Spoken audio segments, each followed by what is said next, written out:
Sex is the life force energy that runs through us all. Can you use sexual energy for your spiritual evolution? Or perhaps for emotional healing? Is it even possible? Clinical sexologist Dr. Martha Tara Lee will explore all these and more on Eros Evolution on Om Times Radio.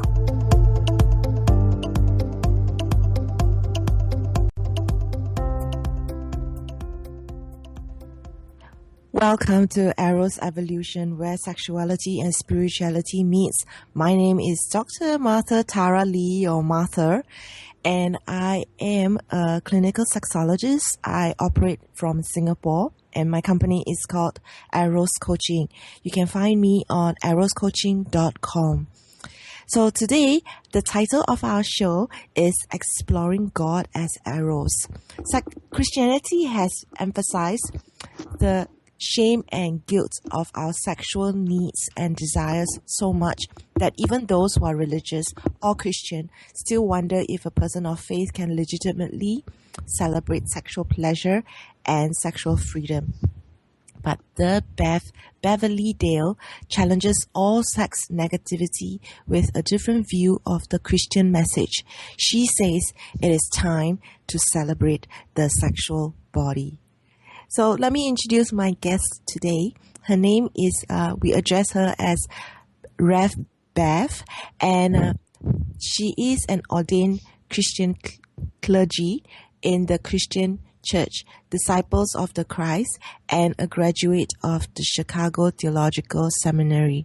She has spent most of her 30 years of ministry helping people reconnect their spirits and their bodies and confronting sex negativity in the Christian church and wider culture. Rev Bev was an ecumenical campus minister at the University of Pennsylvania for over 2 decades, where she became aware of the issues and struggles for young adults, both in the hookup culture and in the sexual minority communities. An artist and writer, she has wrote, produced, and performed in a one-woman show and is currently completing her sexual and spiritual memoir, Sex Without Apology, Becoming a Sex-Positive Person of Faith in a Sex-Negative Culture. Her activism as a public theologian continues as the founder of the Incarnation Institute for Sex and Faith, a nonprofit that teaches an inclusive, science-friendly, sex-positive Christianity. And her website is www.revbev.org. That's REVBEV.org. And you can check out her website as we continue with this show. So welcome, Rev Bev. Well, I'm delighted to be here, Martha. Thank you for coming on. You have a lot of experience in the work that you do. Could you tell us more? How is it that you begin to do this work of reconnecting the body and the spirit? Mm-hmm. Well, it was, first of all, a personal issue for me. It comes out of my own spiritual story of having a very negative sexual beginning in my life with inappropriate actions of an uncle who was learning his sex education on my body. And that set me up to have very bad sexual boundaries and ended up with a marriage that was ill-advised. You know, it was a pretty messy sexual story. And I did not hear any positive messages about girls or about sexuality from my church. There was a lot of silence at that time. Things have changed in Christianity because now there's a lot of negativity that's quite out there and making headlines, in fact. So for me to be spiritually whole, I had to address the sexual repression and the bad sexual messages I got, both in the culture and in the church, and to be so the intersection between the spirituality and sexuality is my story. So I to be sexually whole and psychologically whole, spiritually whole, it all worked together. So as I'm learning academically how to approach these issues and theologically, I also realize that there are other people in the same boat as I am who have not heard any positive words about their gender or their body, either from the church or the culture. So my story has turned into how can I share it with other people to liberate them as well. And then I went into the ministry with the idea that this needs to come from the church. We need to be having some words of hope and words of grace from the Christian church. And unfortunately, we haven't heard that a lot. So that's what I'm doing now. Thank you for sharing this. So I'm curious to know, did you grow up in a religious family? Mm-hmm. Oh, yes. They were very religious. Every time the church doors were open, we were there on the second row from the front, as a matter of fact. So, yes, and the Bible was very important to my family. So we read the Bible, we had family devotions, we prayed before every meal. We were very religiously observant. And my family was considered to be a strong Christian family. My father was very active in the church as a leader.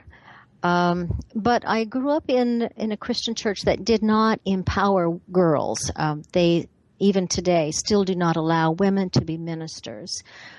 So though I thought God was calling me into the ministry when I was 11 years old, my church said that wasn't possible. So I thought God made a mistake, and I didn't pursue that until I was in my early 30s. And by that time, the women's movement told me that, yes, it's okay to be a woman, and it's okay to follow your heart and do what you feel called to do. So I had to go back to my church and say, well, I heard these wonderfully affirming things from the women's movement.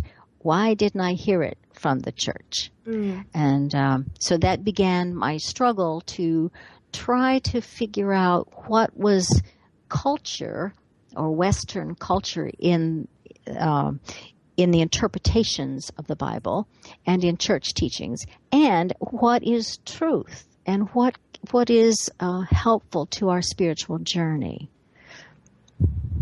So, and I went to seminary in Chicago and discovered some wonderful writings of theologians, especially women theologians, who were looking at the scripture differently than previous generations of men had looked at it, and discovered that, yes, much of my wounding from the church comes from the culture that has been instilled in Christian teaching. So part of our work is to figure out, how is God speaking to me and my spirit, and how can I determine whether or not this is simply cultural rules that I have to obey that may or may not be what God is calling me to be about. So that's the challenge before us. Every generation of Christians have to decide how to reinterpret scripture that fits the needs of the day. And so that's what I was doing as well. And I think it's time for the Christian church today to begin to look at the anti-sex teaching, the negativity that comes out about the body, and say, no, that's cultural. That's not from Jesus.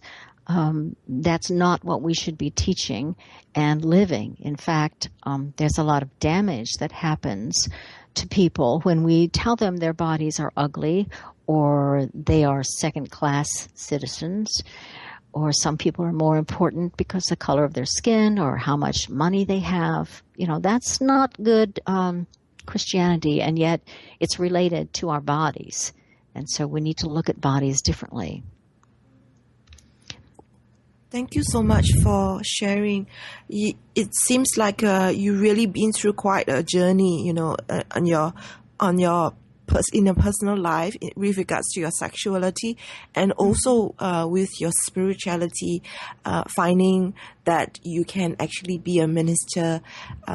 There must have been quite a lot of things that you've gone through in your life, and And now you do such important work with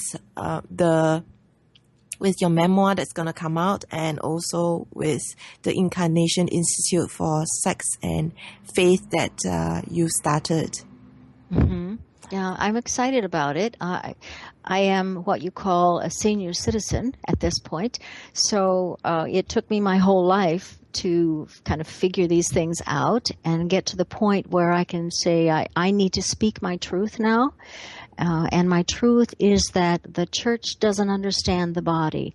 And so we, particularly women, need to claim our truths and say, some of this stuff has to change. So my spiritual journey included looking at God all over again. I had to, at first, all children understand God to be very much like their parents, because their parents have life and death control over them. And so that's what it seems like God is. But as we get older, we tend to lose that understanding. And sometimes people don't replace it with a positive image that really works for them. So I had to shift my God from a judgmental, punishment-oriented figure that favored males and did not care too much about women, and ask myself, well, if God is a God of love, as the scriptures indicate, then what kind of love would that be? And how is God a lover God? And that's when I began thinking about God as Eros, or passionate love. And that totally shifted my understanding of how to approach God. So we have a slight break, and after that we will explore more about God as Eros. Okay.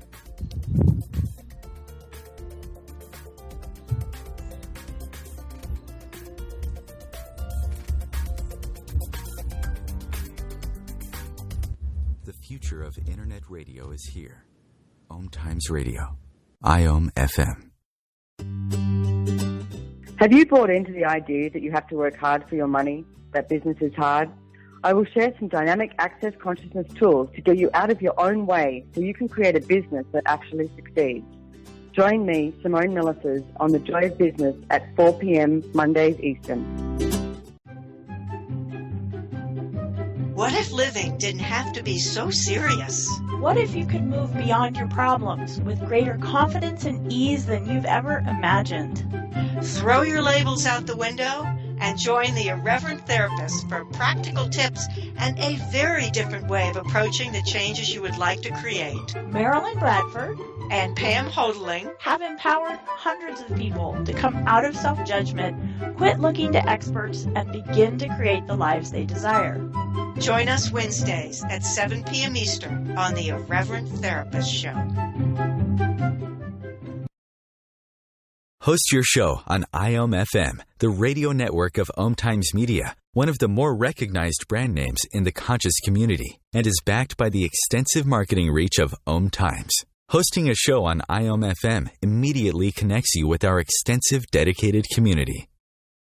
The number one reason girls drop out of school in sub-Saharan Africa is lack of access to feminine hygiene products. The Pads for Schoolgirls Project, an outreach of Humanity Healing International, is changing this paradigm by setting up sewing programs at schools, teaching girls a vocational skill, while producing the reusable pads that help keep them attending classes. The girls pay it forward by making and giving pad kits to other girls in need. To learn more, visit humanityhealing.org. Humanity Healing is where your heart is. Your conscious connection to a more mindful world. Om Times Radio. IOM FM. Welcome back to Eros Evolution, where sexuality and spirituality meets. My name is Martha. I'm the host of today's show. And I have with me the Reverend Dr. Beverly Dale, who is an ordained Christian clergy, who is with us today. So you can check out her website at www.beverlydale.org. So you can also look her up by Googling Rev Bev, and that's how you'll be able to find her website. So just before the break, we were talking about how God as Eros is something that can be explored. So Rev Bev, could you tell us more about this concept of God as Eros? I love to talk about God as Eros. It means passion. Okay, and so I think if we look at the scriptures, let's start with the Hebrew scriptures. God is very passionate about the Israelites. Very passionate, always saying, "Come to me, let me be your God, and you will be my people. I won't abandon you or forsake you." You know, always going after them, and they would do stupid things and abandon God and forsake God and start doing things they shouldn't be doing, and God would be upset and angry, but God would always forgive them. This is a picture of God, of a God who never gives up on the beloved, I should say. But always keeps reaching out and pulling them in, pulling them back, saying, "I love you, I care for you, I belong to you, you belong to me." Passion longs to connect. And that's the story that we get in the Bible, of a God who longs to connect with the creation, longs to be loved. And so that's part of the reason that I understand that. Another reason would be the person of Jesus, who said, "I come to give you life in all of its abundance," in John 10:10. Now, if Jesus was God in the flesh, then we have to say that the way Jesus lived and what he taught was much of what it is to be a divine or a spiritual person in a human body. And the promise was abundant life. And then he proceeded to have a life filled with banquets and feasts, and he was having a good time. He was a party goer, and that's one of the criticisms, according to the writer of Matthew, that he was a party goer and a wine bibber. That's the King James English language, meaning he was having too much fun and he wasn't being a serious religious professional. Well, that tells me that there is a vivacious abundance in spirituality or in the Jesus character, but also in God. That's what it is to love life to the depths. Another aspect of Eros is creativity. When we first get into a relationship, and particularly if it's a sexual relationship, there's a lot of energy that comes with that, a lot of vivacious vitality. And so we remember that in the beginning, God created the earth out of nothing. Suddenly there was the universe in all of its wonderful creativity. So that's a characteristic of Eros. So the longing to connect, the creativity, and then the story of Jesus and the way in which he embraced life and embraced people around him that certain people thought he shouldn't be talking to or befriending. That tells me that God is a lover God. And we have made God into a patriarchal, stern, judgmental judge that sits on some throne far away and is ready to zap us with lightning or whatever, rather than a lover God who longs to come after us and make love to us, you know? I mean, I love that image. It works for me. Maybe not for other people, but it works for me because it legitimizes my feelings of passion as well as a human being.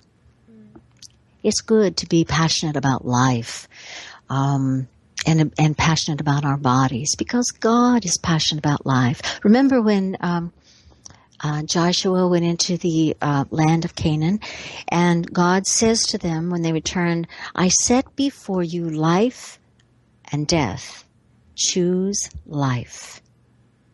And I think those are wonderful words to remember, that's the call that we have. And that comes from our erotic, juicy centers that says, yes, little children understand that. And then we spend a lot of time trying to control all of that vitality and energy to make them more like adults.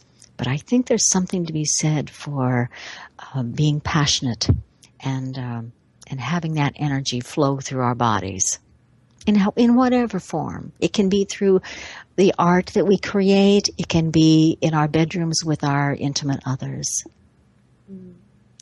That's right. The passion that we have for life can manifest in the form of creativity, and that shows in everything that we have, in nature, in artworks, in beautiful architecture. That's all part of being alive. And this vitality, this life force energy that runs through us is natural and beautiful. I'm reminded of a quote by Salvador Dali, the famous painter, who said, he gets up in the morning, he says, when I awake in the morning, I ask myself, I wonder what Salvador Dali will create today. Mm-hmm. And that was such a wonderful curiosity about what will come and what will he make happen, that I think people of faith should be really living like that as well. I wonder what our lover God can make happen in the world today that will bring peace and justice and lots of joy. And then if we can envision God doing that, then we become lovers as well, because we begin to send out those ripples into the wider universe. I think it doesn't take a lot of imagination to understand that there is the opposite force at work in our world today. We can see it in the headlines of hatred and negativity and criticism and dividing the world into us versus them, that leads us to contract and leads us to fear. That's not the path to life. When God says choose life, it's not the path that we're taking now as a global community. And that we need to take very seriously, because we are the only species that sullies its own nest, and that's what we're doing with our planet. Heading towards genocide. Well, that's not towards Eros, so we've got to turn around, and the path is spirit, and the path is to reconnect our bodies to the body that is nature and to the bodies of one another. That's beautiful what you just shared. I also believe that there are two ways of looking at life. One is with positivity, and one is going down the rabbit hole with getting overwhelmed with all the negativity out there.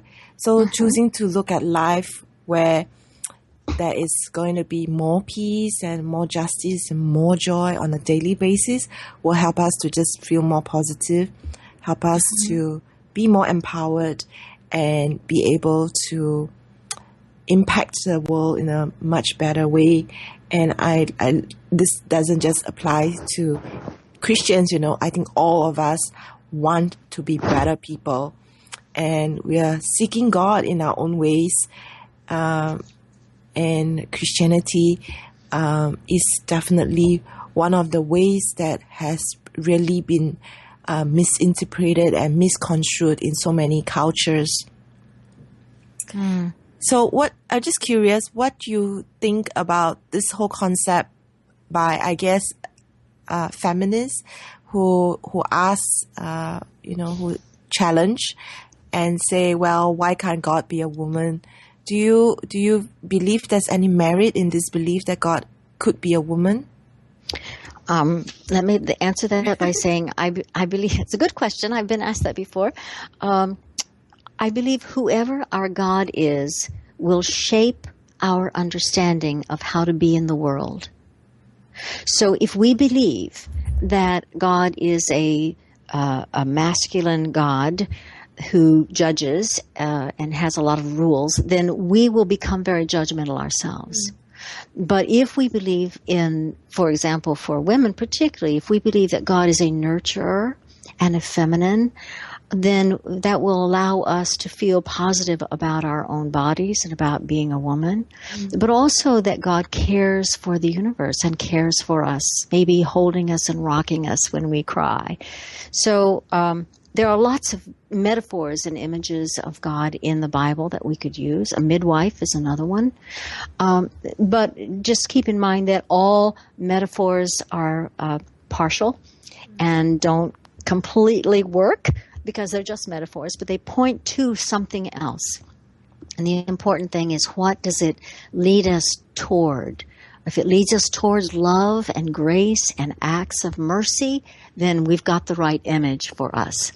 The female image works for me because I'm a woman and because I need to have a positive, feminine voice in my head and in my spirit, moving me towards caring for the earth and caring for others. So if you need God to be a woman, go for it. Yeah. Perhaps God is genderless. I think so. I've begun to think of God in terms of a verb, not as a noun, but as a verb. And that verb, love is a verb. Passion is a verb. Mystery, I think, can be a verb. It's always moving, surprising us with wonderful things. The idea of, in the beginning, God created, God was in the universe. There's a movement in that word, the Hebrew words that are used there, that God is hovering over the deep. So that's a verb, and that works for me. Maybe it doesn't work for other people, but I like that idea of the force of love pushing through our barriers and our prejudices and our rules, and love moving us towards life at all times. That works for me. It's kind of like the big winds that blow through. Thank you so much. And on that note of love pushing through the winds, let's have a break. And after we come back, we will talk more about Christianity and our sexuality. Bringing a more conscious lifestyle to your world. Om Times Radio. IOM FM. Circle of Hearts Radio is a sanctuary on the airwaves. Join me, Grandmother Elia, in the circle on Sunday 2 p.m. Eastern as I share information to both enlighten and nourish your soul.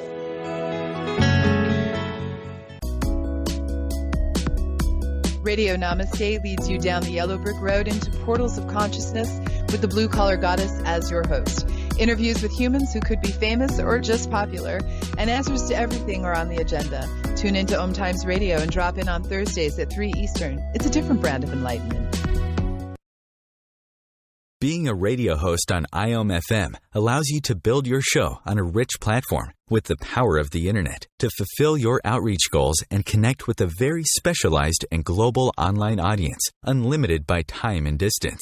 Om Times Radio will provide you with web relevance, a recognizable conscious brand, and with the standard of excellence that has accompanied every single Om Times endeavor. Host your show with Om Times Radio Network. As difficult as it is to believe, there are places in Africa where human traffickers sell albino children and their body parts for use in magic rituals. Humanity Healing International is actively working in Uganda to change this paradigm. The Albino Rescue Project finds albino children who are at risk and places them in safe schools and environments where they can learn and grow free from fear. To learn more or to sponsor a child, visit humanityhealing.org. Humanity Healing is where your heart is. Bringing you the best of the conscious minds in the world. Om Times Radio, your conscious lifestyle on steroids. Welcome back to Eros Evolution, where sexuality and spirituality meets. And this is Martha. I am a sexologist, and my website is eroscoaching.com. And our guest today is the Bev Doctor, the Reverend Dr. Beverly Dale, and her website is beverlydale.org. And we have been talking about how God is Eros, where God is passionate And this passion shows in different ways in our lives. It helps us with a connection with creation, in terms of the life of Jesus, where he was a passionate person, and how our connection with passion also is very much linked with our sense of vitality, creativity, and that comes forth when we are actually sexual as well. If we begin to see God as a lover or God as a woman, whatever your idea of God is, it should be something that's positive, that will actually help you to feel good about yourself, so that you can actually be the best form of who you are. At least that's what I've been getting from what we've been talking about so far. So I think that sums it well. well, I try to summarize in my own way, and I love how you have so much love in your voice, Rev Bev. Well, thank you. I appreciate that. And I guess I appreciate any younger people than myself who are really asking the right questions. You are asking the right questions. Thank you so much. There is so much, because I'm a sexologist myself, so I have clients who come in who are Christians, and it seems that the church is focused on controlling our sexuality and sending out messages of, we should get married, and sex is something that is only meant for marriage. Anything else is where sex is a sin. What do you think of that? I think that is culture. That is not scripture. It violates what we know about the biology, the evolutionary biology of the Homo sapiens species. So I think one of the writers that I have read talked about the unholy trinity that the church uses. The unholy trinity is guilt, shame, and fear. And anytime we hear guilt, shame, and fear being laid on us, we need to reject it. Even if it's coming from a priest or a pastor, that has no place in an abundant life that Jesus promised. Guilt is not a productive psychological state. Now, regret is okay. Regret will allow us to say, you know what, I really shouldn't have done that. I'm going to move a different direction. But guilt allows us to wallow in it and feel badly about ourselves till we die. So it's not good. Shame is a social control mechanism. So if you're stepping out of the bounds, coloring outside the lines, as children do, then shame is often instilled to say, you're a bad person because you colored outside the lines. That, too, is not a psychologically healthy way of controlling children. And then, of course, fear is the opposite of love. Love casts out fear. So I would reject any kinds of teaching that instills guilt or shame or is grounded in fear. So back to culture. So I think the church initially was, of course, this is mostly the Roman church. I want to be clear that Judaism, which Christianity came from, was and is not a sex negative, as Christians made it. And the Eastern Christian churches, Greek Orthodox and the other Orthodox churches in the Eastern world, are not as sex negative as the Roman branch that infiltrated the United States and so much a part of the world. But anyway, so the Roman Empire, if you will, flooded the world, and some of the earlier writings was based on the fact that they were afraid that if people got into pleasure too much, it would turn into hedonism. And if it turned into hedonism, they would not be living righteous lives. And they would not be concerned about Jesus coming back any time. And they would not be supporting the church. Okay, so there was a little bit of legitimacy in that concern about what hedonism will do for us. When we are fully absorbed in pleasure, I don't want to work 70 hours a week. I would rather just enjoy pleasure. What the church did not make a distinction with is irresponsible hedonism, which is when I want to use other people's bodies for my own self-interest, self-centeredness, and pleasure, which is enjoying the sensuality of life. And so what happened is everything got condemned, all pleasure. And so that we begin in the church history to elevate people who would beat themselves or deprive themselves of all kinds of physical deprivation. So that's one of the first problems in the history of the church, that elevated separated the spirit from the body. So suddenly the spirit became asexual, and celibacy was a big deal, and virginity was a big deal, and then beating yourself up was also a big deal with physical deprivation, and the body was negative, negative, negative. So that came out of the Greco-Roman world, where actually preceded the Christian church. Socrates and Aristotle and Plato were very negative about the body and about women particularly, and about desire. So that, and they had an either or, a dichotomy, a way of looking at the world. So it was either flesh or spirit. That was before the Christianity, but that was the world in which Paul was writing, and the world in which the early Christians found themselves. So I think I answered more questions than what you asked there. Did I answer the question here, or shall I keep going? Yes. It makes a lot of sense what you mentioned, how historically, because of Roman Church going into all this hedonism, which is and then how that became twisted into physical deprivation, the need to separate sex and spirit and body, and how the body then became the need to control it, where asexuality and then the importance of virginity came in. And that's quite different from what the Christian church is saying about how pleasure and the sensuality of life is positive. Right.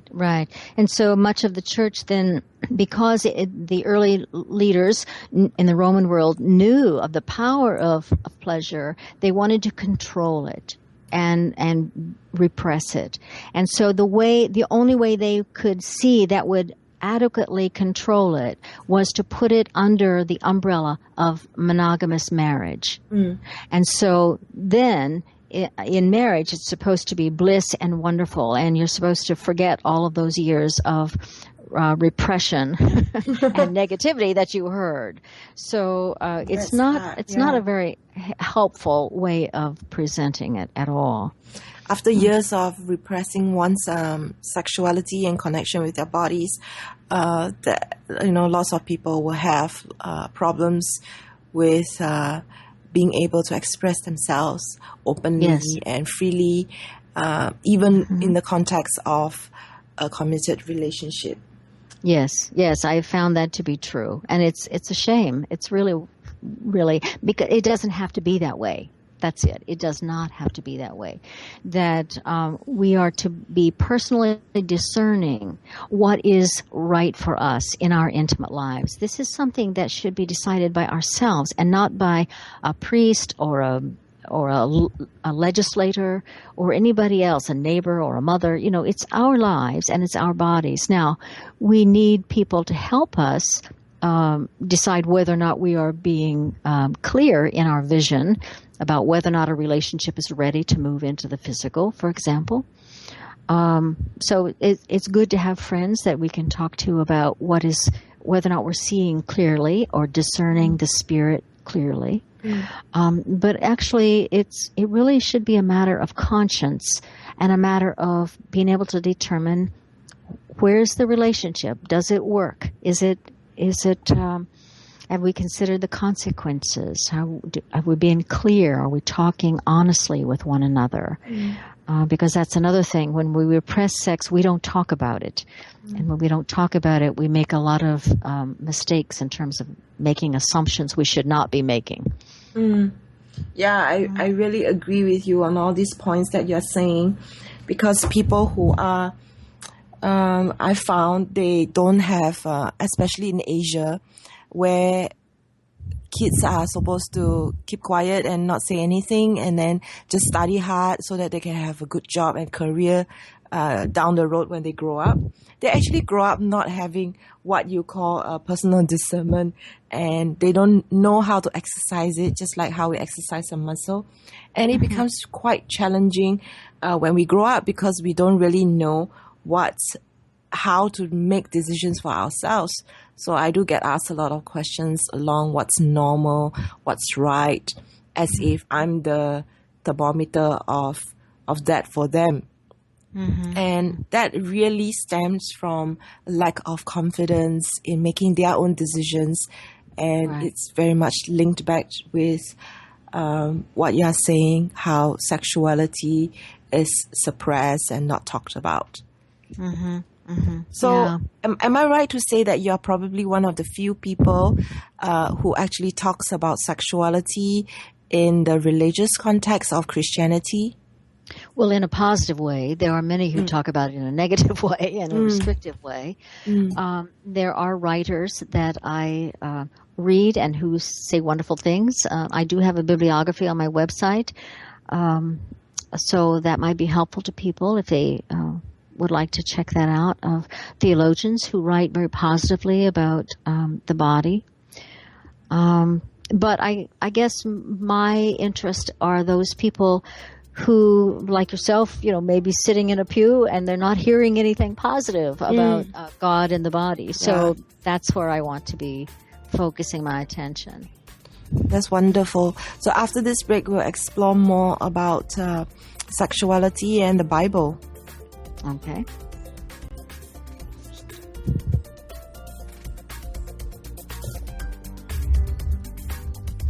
Free your mind with Om Times Radio. IOM FM. Hi, this is Angela Levesque, host of Entanglement Radio.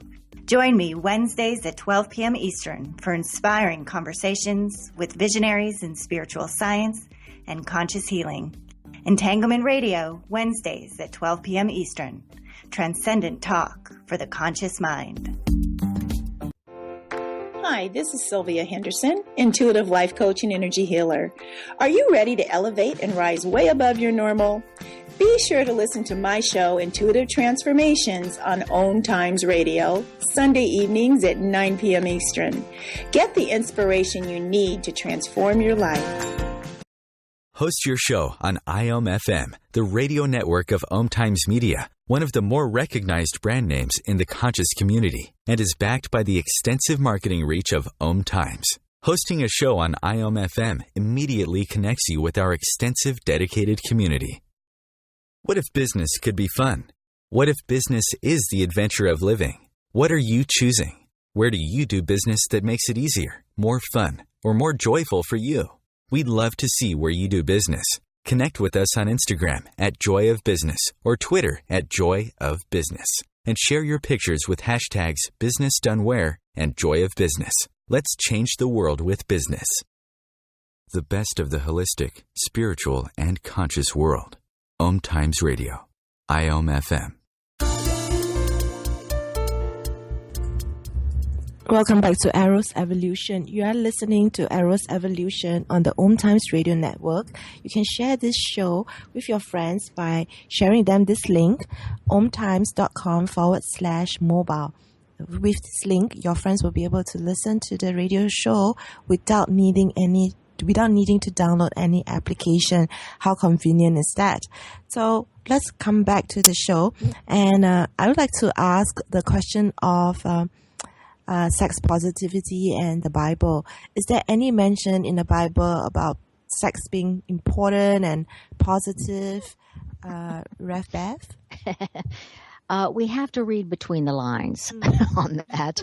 I've already talked about the life of Jesus and the way Jesus interacted with women, for example, which was countercultural. He violated all kinds of cultural rules by talking to who he did and touching people that he did.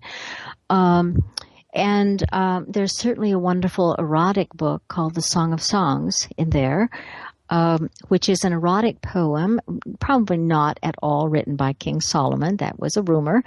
But it was probably read or sung perhaps at feasts, wedding feasts. Anyway, that particular book is very erotic. And in English anyway, they have kind of cleaned it up a little bit. So the verse that says, for example, your love is sweeter than wine, which that's talked about quite a bit, quoted quite often. Well, that's not what the Hebrew word means. The word does not mean love. It unequivocally means love-making. Your love-making is sweeter than wine. So if we look carefully and read it in a discerning way, we can find a couple who are very erotically charged, very sexual with one another, and they are not married. We know that because there are a number of verses in there talking about how the brothers, or she calls them her mother's sons, are not happy with her relationship and her running off with this person. So that would be one way. But it's clear that we have to unpack the Bible because they lived in a pre-modern time with a pre-modern worldview. And here we are, not just modern, we're post-modern now. The writers themselves were writing in Hebrews, or in the Christian scriptures, in the Greco-Roman world that has its own culture. And then the translations that we're reading, those translators also bring their culture to it. And then you and I might very well read the scripture very differently because of your social location and who you are and your age, for example, and who I am and my experiences. So we have a lot of layers to go through to get at what God is calling us to be about. So I've already mentioned the scriptures that I think are helpful. And then we can look in 1 Corinthians, for example, the church in Corinth was giving Paul a lot of questions about sexuality. And that's why in those, like chapters 7 through 11, there's a lot of his answers about sexuality. And some of it he guesses at and says, I'm not really sure, but this is what I think. And some of it he feels more confident that God would answer this way. So we know that the early church grappled with sexuality in ways perhaps not that dissimilar than the way we do today, but they were certainly open to it. But so I guess the big thing here is to remember that the Spirit who resides within each of us can help us find our path and our own way. We have a lot of work to do, and intellectual work, and figuring out, when the books were written and what was the social context then and who was translating nowadays, to understand maybe why they would translate a word one way because that serves a political agenda. So I guess I'm hopeful and I'm not so hopeful. I'm not so hopeful because there's a lot of work. There is no single verse that says it's okay to have a lot of pleasure and a lot of fun. That's just not in there. But I am hopeful because I believe that the Spirit calls us, and in our heart of hearts, we know when we're being loving and we know when we're being mean. We know when a relationship is probably ready for some loving expressions that take a physical form, and we know when we're just trying to fool ourselves and try to get something that maybe we're not ready for, partner's not ready for, so forth. So in that sense, I think if we stay attuned to the God within, or this Holy Spirit is the way the Christian church talks about it, that we can be nudged in the direction toward righteous living. and toward loving ourselves and loving other people. As you mentioned, we need to have personal discretion and discernment, and this need to unpack the Bible really is also about how the Bible is interpreted through many layers of filters. So, so thank you for sharing that.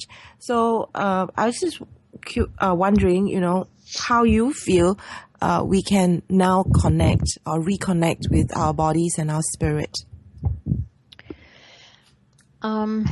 It starts with loving ourselves and trusting the inner wisdom that we have inside us. It starts with recognizing that there are many people and many forces in our world that attempts to cripple us and cripple our spirits by controlling, over-controlling, for example, or by using awful means such as guilt, shame, and fear. But if we can begin to love ourselves and listen to that inner wisdom, I believe that we'll be able to, in turn, love one another in ways that are good for us and good for the world. So it begins within us. And I think if we can envision, play around with our image of who God is, if we've got a God who is, as I said before, a judgment-oriented God, then we're going to be judgmental to ourselves, and that's not helpful. So let's think of a God, a creator God who makes body parts and calls them good, very good in Genesis 1. A God who we have a couple of biological parts on our bodies that are there only for pleasure. No other reason. That to me says that the mystery that created us, however that was, wants us to have laughter and joy. So looking at our own bodies as a sacred gift, I think is a big step. Most of us don't do that. Most of us will look in the mirror and say, oh, I'm too heavy. I don't like the way I look. No, we're just fine the way we are. God loves us the way we are. Our bodies are sacred gifts from the Creator, and we're all made in God's image. And most of us can't get our head around that either. But we must begin to love ourselves and be kinder and gentler to ourselves, which will then help us be kinder and gentler with other people. And that will make the better world, and that's what I'm going for. I want a better world. I love what you're sharing about the importance of